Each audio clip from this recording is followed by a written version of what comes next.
Hi there. Let's take a look at another method of pricing by businesses. This one's called penetration pricing.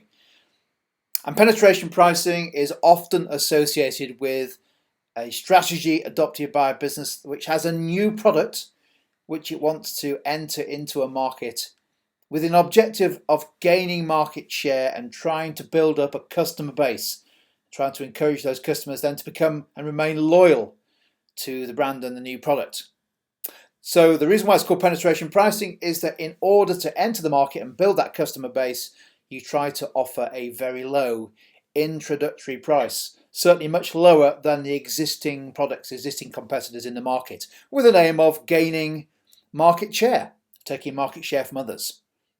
So you can imagine that this is quite a different strategy from an alternative strategy for a new product called price skimming, where you try to charge as high a price as you can to reach the segment that's prepared to pay the high price. So penetration pricing, offer a really low price, and can you gain market share?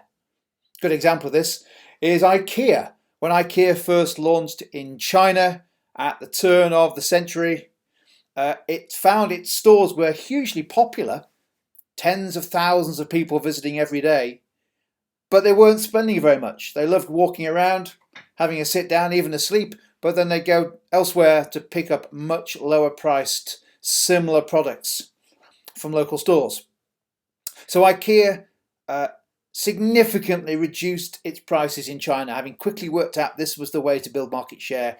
It reduced its prices by as much as 50, 60, 70% below the equivalent prices for similar IKEA products in other countries, as a deliberate policy, along with other changes to the marketing mix, of gaining market share. And as a result, they very quickly became the dominant home furnishings retail player in China. So another example of penetration pricing that you may have fallen victim to, I certainly have, is what's known as hook and bait penetration pricing, a method of this pricing strategy in action.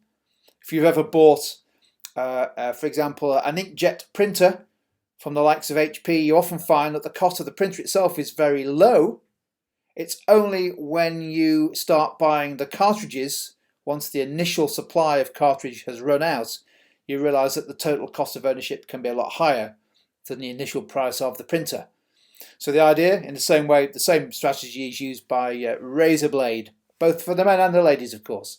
Razor blade businesses sell the handles really cheaply to get people using the handle, but then sell the replacement blades at quite a high premium price once you've built up that customer loyalty, once you've built up that customer share.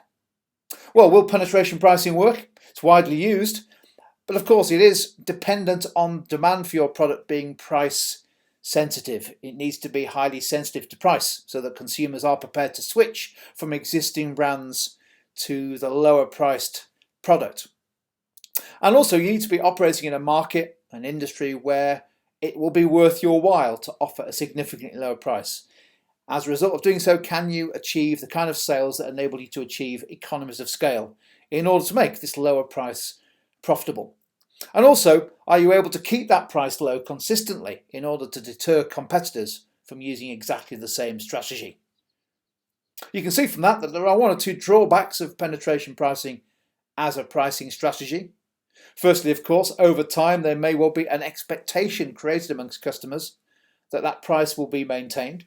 Therefore, it makes it a little bit harder to increase the price once you set it low.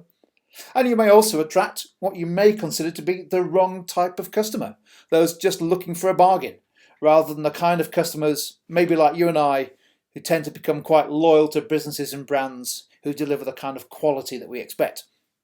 And of course, repeat business is so important when it comes to making profit. And of course, in any business, any decision to compete on price almost inevitably results in some kind of retaliation from competitors. Every market, there is a battle for market share. And when those try to enter the market with lower prices, they usually get a response. So there we go. That's a short overview of the concept of penetration pricing.